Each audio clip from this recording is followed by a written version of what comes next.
Today we are going to discuss of the VLOOKUP formula, automatic column count VLOOKUP formula. So copy the name, Control C, Control V, then we type the formula is equal to VLOOKUP VLOOKUP, bracket open, lookup value.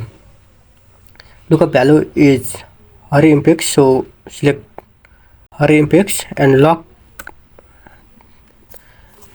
this cell, comma, table array, we select all table and also lock this cell, comma, column index number.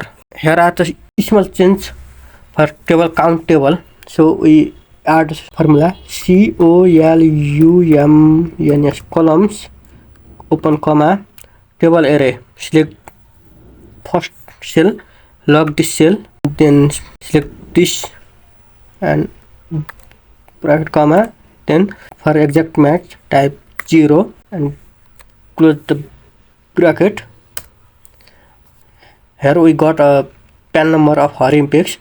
Now drag the formula for all cells. Here we got the all details.